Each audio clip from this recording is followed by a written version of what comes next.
Hello students, I hope you all are doing good. Let's start today's chapter, physical and chemical changes. All the substances in nature have definite properties.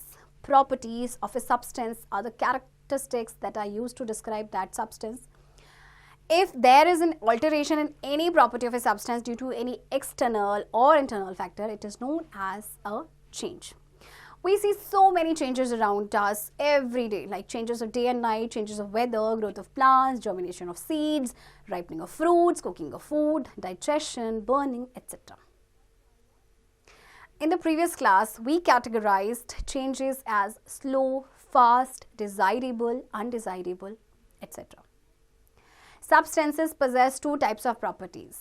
The properties such as color, size, shape, melting point, boiling point, smell, etc. are said to be physical properties of a substance. The chemical nature of a substance and its behavior towards various chemicals are known as its chemical properties. Depending on whether the change is in physical property or chemical property, we can group changes as a physical change, B, chemical changes. Let us learn more about physical and chemical changes. देखिए जितने भी substances होते हैं उनकी कुछ जो nature ने हमें प्रोवाइड किया कुछ डेफिनेट प्रॉपर्टीज़ होती हैं. ओके तो प्रॉपर्टीज़ किसी भी सब्सटेंस की कैरेक्टरिस्टिक्स होती हैं जिससे कि हम उस सब्सटेंस को डिस्क्राइब करते हैं. कोई भी अगर इस प्रॉपर्टी में ऑल्टरेशन आता है मतलब किसी भी इंटरनल या एक्सटर्नल फैक्टर से तो दैट मीन हम उसे क्या कहते हैं चेंज.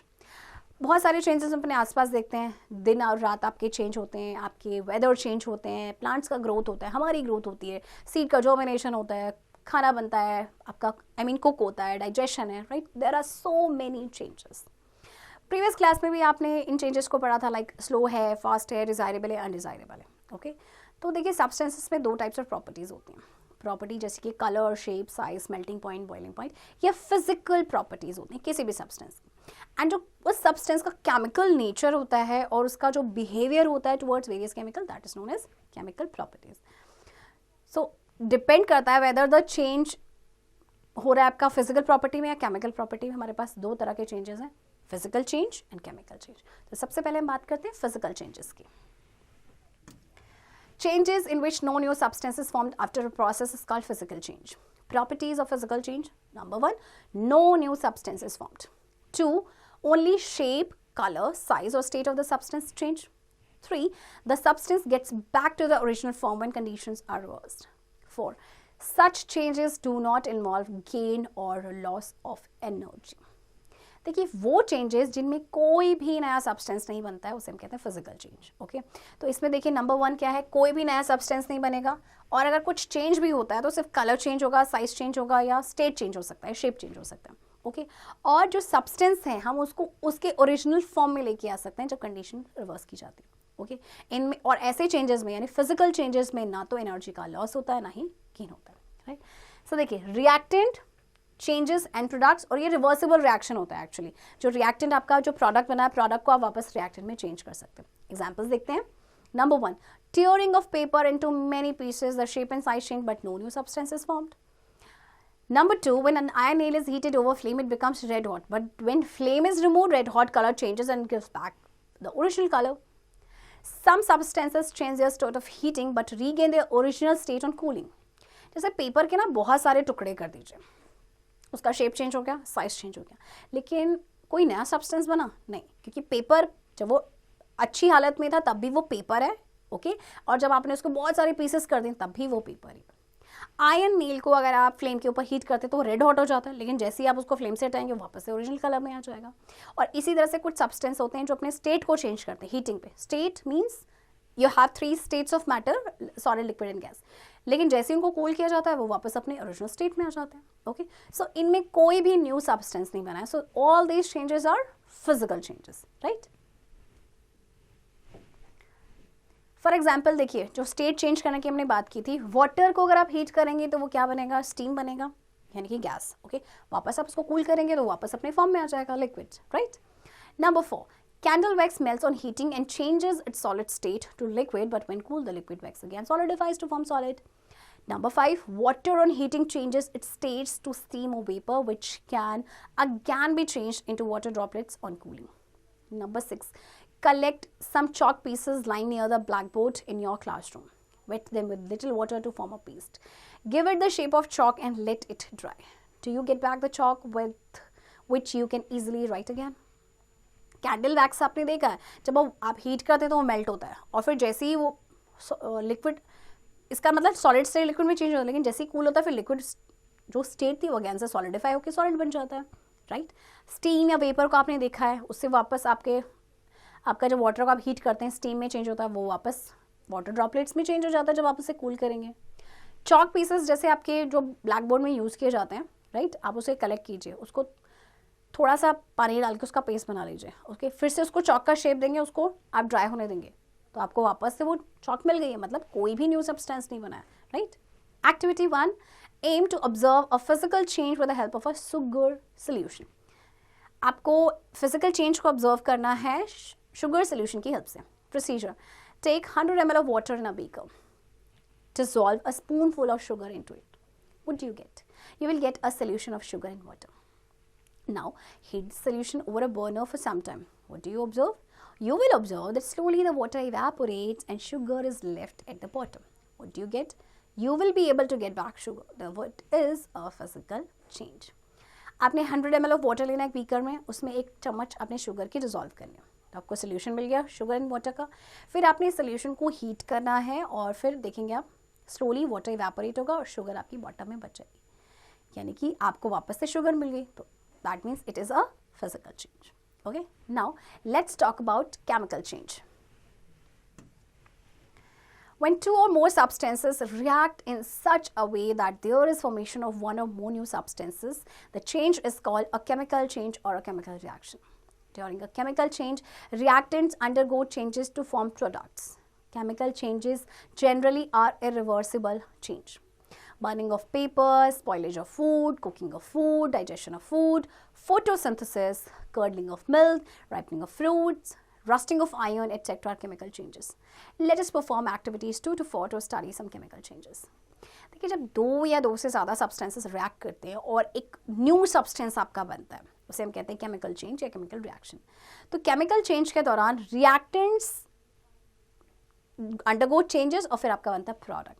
तो केमिकल चेंजेस जनरली आपके होते हैं इरिवर्सिबल चेंज, जिन्हें हम रिवर्स नहीं कर सकते. For example, all these examples of chemical changes. Paper को जला दीजिए कि आपको वापस पेपर वापस पैक मिलेगा? नहीं मिलेगा.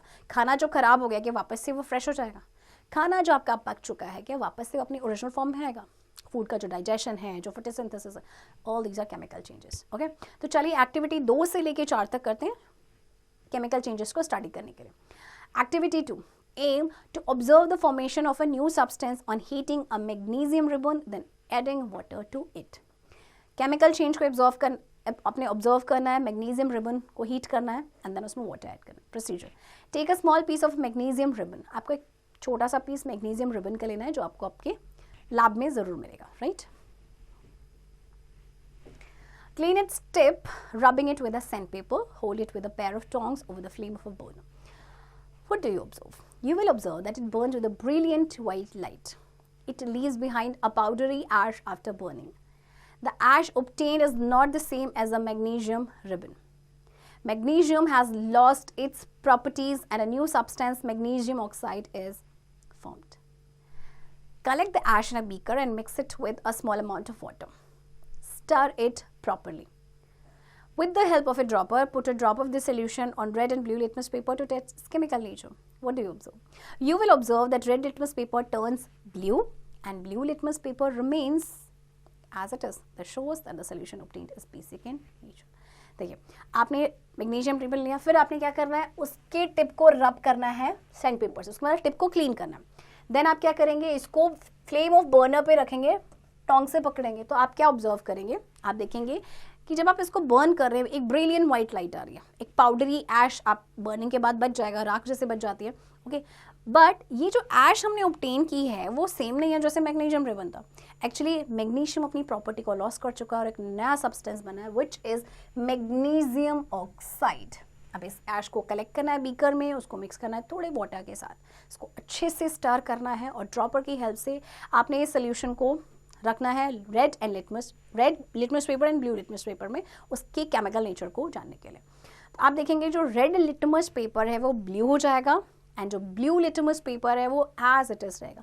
दैट मीन्स जो सोल्यूशन हमें obtained हुआ है that is basic in nature. Okay, now what is the inference? Magnesium oxide on dissolving water forms magnesium hydroxide which is a new substance. Thus it is a chemical change. Magnesium oxide को जब हमने water में dissolve कर दिया तो इसने बनाया magnesium hydroxide जो कि एक नया सब्सटेंस है. So it is a chemical change. देखिए इस चेंज को कैसे रिप्रेजेंट करते हैं. Magnesium plus oxygen it gives magnesium oxide, right. Okay, magnesium का सिंबल होता है Mg, oxygen is O2 and magnesium oxide is MgO. Okay, अब ये जो मैग्नीशियम ऑक्साइड था हमने इसको क्या किया था, यानी जो आपके पास ऐश बचा था उसको वाटर के साथ मिक्स किया था. Then magnesium oxide plus water it gives magnesium hydroxide. Note, this activity should be performed by the teacher or under the supervision of the teacher only. Caution, staring at a burning magnesium ribbon for long is harmful for the eyes. Use glasses to look at it. ये जो activity है of course आप teacher के supervision में करेंगे, right. और जो burning magnesium ribbon होगा उसको लंबे समय तक नहीं देखना है क्योंकि ये आपकी आइज के लिए हार्मफुल हो सकता है. Okay, now let's check out activity 3. Aim to observe the formation of a new substance on putting an iron nail in copper sulfate solution. देखिए अब आपने एक न्यू सब्सटेंस के जो फॉर्मेशन को ऑब्जर्व करना है. आपने एक आयरन नेल को रखना है कॉपर सल्फेट सोल्यूशन में. Okay, procedure. Take 100 ml water in a 250 ml beaker.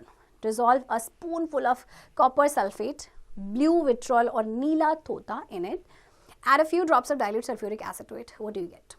You will get a blue colored solution. Divide this solution into 2 equal parts. To the first part, drop an iron nail and leave it for 30 minutes. Compare the color of the solution with the second part of the solution. आपको 100 ml water लेना है 250 ml beaker में. फिर आपने उसमें copper sulphate डालना है, dissolve करना है 1 स्पूनफुल. फिर उसमें आप डाइल्यूट सल्फ्यूरिक एसिड डालेंगे. ओके, आपको एक ब्लू कलर्ड सोल्यूशन मिलेगा. अब इस सोल्यूशन का हमने 2 हाफ्स में डिवाइड करना है इक्वल पार्ट्स में. पहले पार्ट में आप आयरन नेल डालेंगे और उसको 30 मिनट्स के लिए छोड़ देंगे. फिर आपने इस सोल्यूशन को कंपेयर करना है second part of the solution के साथ, right. You will observe that the blue color of the solution changes to green color. Also, a brown colored layer deposits on the iron nail. Inference, copper sulfate solution is blue in color. It changes to green color due to the formation of a new substance, that is iron sulfate. The brown deposit on the iron nail is of copper, another new substance, hence this is a chemical change. तो आप देखेंगे जो blue color है ना solution का वो change हो जाएगा green color में और एक brown color की जो layer है वो deposit हो जाएगी iron nail में. तो जो कॉपर सल्फेट सोल्यूशन था वो था ब्लू कलर में, राइट. बट ये ग्रीन कलर में चेंज हो गया क्योंकि एक नया सब्सटेंस बना. वो नया सब्सटेंस बना आयरन सल्फेट एंड जो ब्राउन डिपॉजिट हुआ आयरन नेल पे वो थी कॉपर की, यानी कि दूसरा एक नया सब्सटेंस. दैट मीन्स ये केमिकल चेंज है. तो देखिए the change can be represented as copper sulphate solution which was blue in colour plus iron का कलर था ग्रे. ओके, जब दोनों के बीच में रिएक्शन हुआ तो क्या बना, iron sulfate FeSO4 which is green in color and copper which is brown in color, right. चलिए next activity 4. Aim to observe the formation of a new substance on adding baking soda to vinegar. Procedure, take about 2 ml of vinegar in a test tube, add a pinch of baking soda to it. What do you observe? You will hear a hissing sound and see bubbles of gas coming out of the test tube. Pass this gas through freshly prepared lime water and observe what happens. You will observe that lime water turns milky. आपको देखिए करना क्या है, 2 ml vinegar लेना है एक test tube में, उसमें पिंच एक चुटकी भर बेकिंग सोडा डालेंगे तो आपको एक हिसिंग साउंड आएगा और बबल्स आपको नजर आएंगे गैस की जो टेस्ट ट्यूब से निकल रहे हैं. फिर गैस को आपने फ्रेशली प्रिपेयर्ड लाइम वाटर में पास करना है और देन ऑब्जर्व करना है. You will observe that lime water turns milky. Lime water आपका मिल्की हो जाएगा. Inference, when baking soda is added to vinegar, carbon dioxide gas, a new substance is produced. When carbon dioxide gas is passed through lime water turns milky due to the formation of calcium carbonate, another new substance. तो जब baking soda को vinegar में add किया गया, carbon dioxide बनी gas, एक नया substance बना ऑफ कोर्स क्योंकि कार्बन डाइऑक्साइड गैस तो पहले थी ही नहीं, राइट. फिर कार्बन डाइऑक्साइड गैस को जब हमने लाइम वाटर के थ्रू पास किया, लाइम वाटर मिल्की हो गया because of the formation of calcium carbonate, एक दूसरा substance. This change can be represented as vinegar plus baking soda. Okay, this is the formula of vinegar, CH3COOH plus baking soda NaHCO3. जब दोनों के बीच में reaction हुआ तो carbon dioxide gas बनी plus other substances. Okay, फिर carbon dioxide plus lime water के बीच में जब रिएक्शन हुआ तो आपका बना calcium carbonate CH3 which turned milky and then plus water. Okay, in activities 2 to 4 one or more new substances are formed during the reactions. So all these reactions involve chemical changes. In addition to the formation of new substances, a chemical change may be accompanied by one or more of the following 6 changes. तो देखिए 2 से लेके 4 तक हमने जो activity की उसमें एक से ज़्यादा सब्सटेंस आपके बने, राइट. तो जितनी भी रिएक्शंस थी वो सारी आपने की केमिकल इनमें चेंजेस हुआ. ओके, तो चलिए कुछ और फीचर्स जानते हैं कि जिससे हमें पता चले कि केमिकल सब चेंज हुआ है या नहीं है. Okay, number 1, evolution of gas. For example, when zinc granules are added to dilute sulfuric acid, hydrogen gas is involved. If a burning matchstick is brought near the mouth of a test tube, it burns with a pop sound. Sulfuric acid plus zinc, it gives zinc sulfate plus hydrogen. When solid sodium nitrate is heated, oxygen gas is evolved. If a glowing splinter is brought near the mouth of the test tube, it bursts into flames. Sodium nitrate, in the presence of heat, it gives sodium nitrite plus oxygen. देखिए, जब कभी भी reaction होता है और gas का evolution होता है, दैट मीन्स आपका केमिकल चेंज हुआ है. देखिए, जैसे कि जब जिंक ग्रेन्यूल्स को ऐड किया गया डाइल्यूट सल्फ्यूरिक एसिड में तो हाइड्रोजन गैस बनी, राइट. आपका दैट मीन्स एक न्यू सब्सटेंस बना. इसी तरह से जब सॉलिड सोडियम नाइट्रेट को हीट किया गया तो सोडियम नाइट्राइट बना plus oxygen gas. Okay, when a solid calcium carbonate is heated, carbon dioxide gas is evolved. If this gas is passed through lime water turns milky. इसी तरह से जब calcium carbonate को heat किया गया तो calcium oxide बना plus carbon dioxide. Okay, और जब गैस को आप लाइम वाटर में पास करेंगे तो वाटर आपका मिल्की हो जाएगा. Number 2, change of colour. For example, when solid lead nitrate is heated, reddish brown nitrogen dioxide gas is evolved. Also, a yellow colored lead monoxide is formed. Lead nitrate dioxide, it gives nitrogen dioxide plus lead oxide plus oxygen. Colour अगर आपका change होगा that means आपका chemical change हुआ है. जैसे कि जब solid lead nitrate को हीट किया गया, ओके, तो नाइट्रोजन डाइऑक्साइड बना आपका which is reddish brown, then lead oxide बना which is yellow plus oxygen.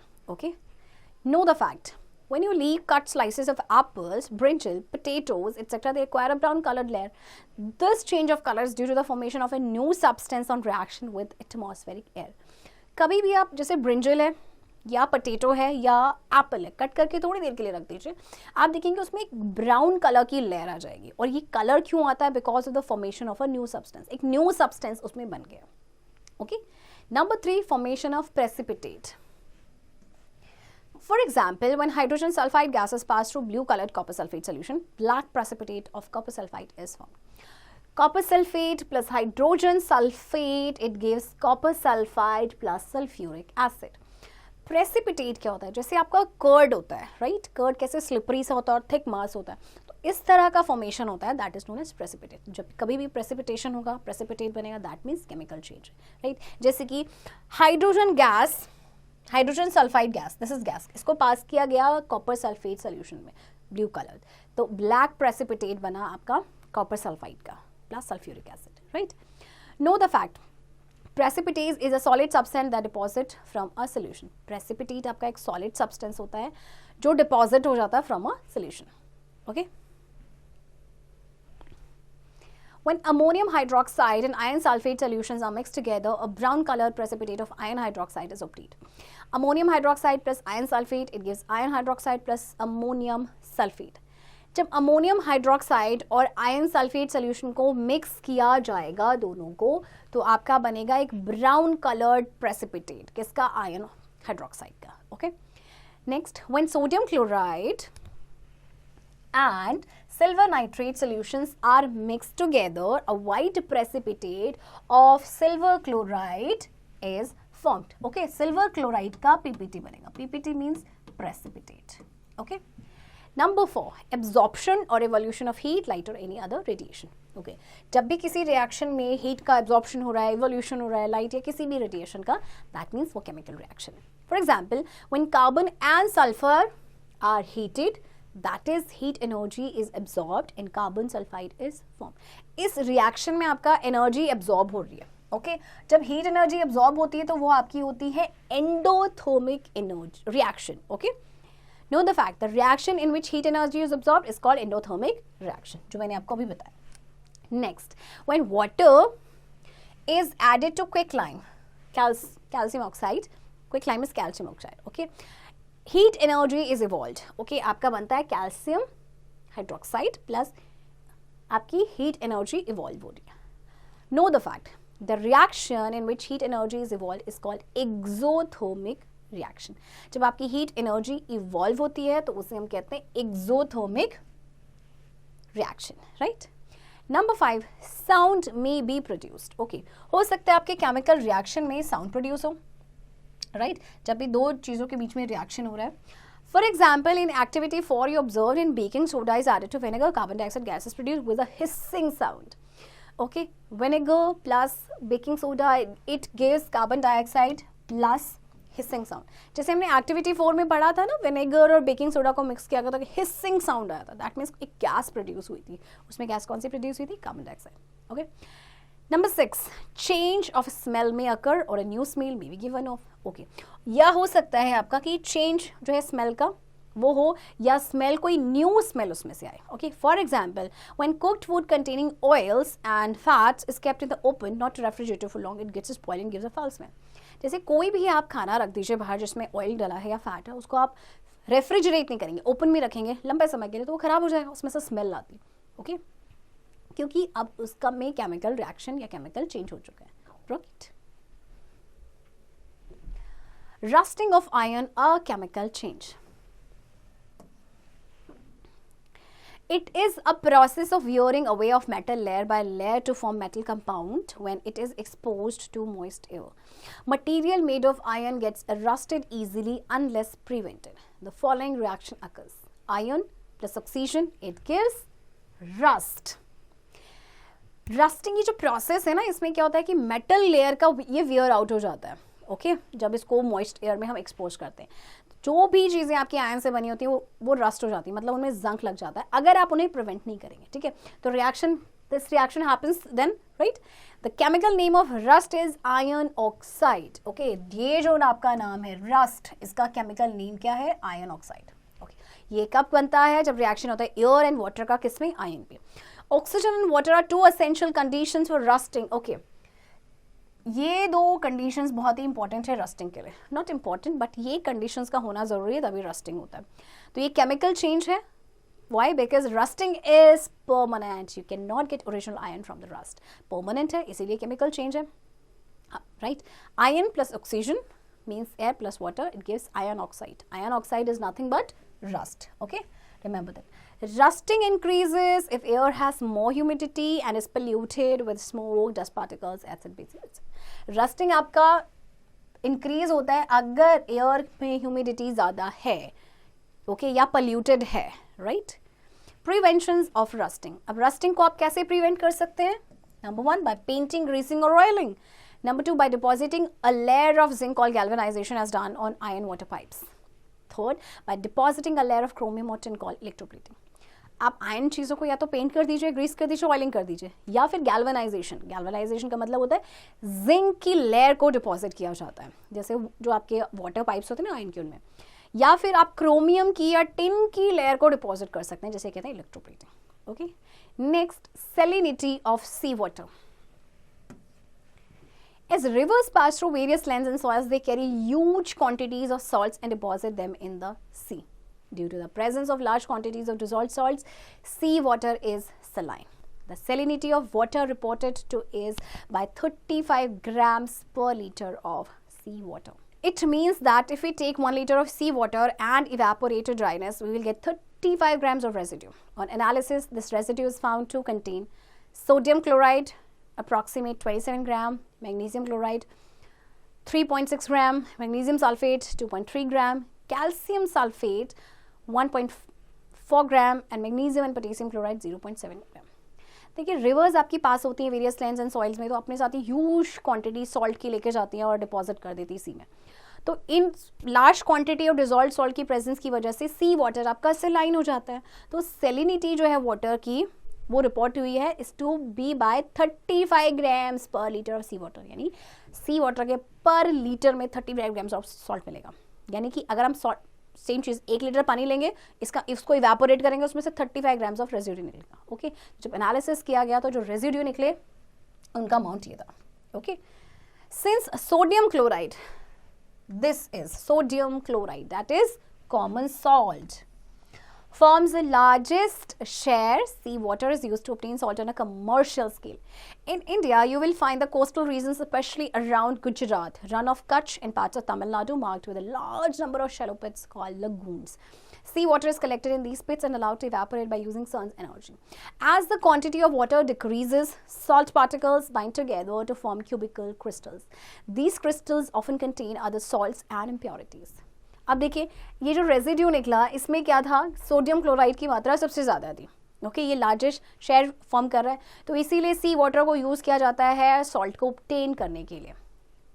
India में आप देखिए कोस्टल रीजन जो है वहाँ पे काम किया जाता है, स्पेशली गुजरात में रन ऑफ कच्छ है या तमिलनाडु है, राइट। सी वाटर को कलेक्ट किया जाता है, ये शैलो पिट्स होते हैं जिन्हें लगून्स कहा जाता है, फिर वो इवेपोरेट होते हैं सन की एनर्जी से और उसके बाद ढेर बच जाता है आपका सॉल्ट का। फिर उसके बाद इन क्रिस्टल्स को साफ किया जाता है इनमें, क्योंकि बहुत सारी इंप्योरिटीज होती है, राइट।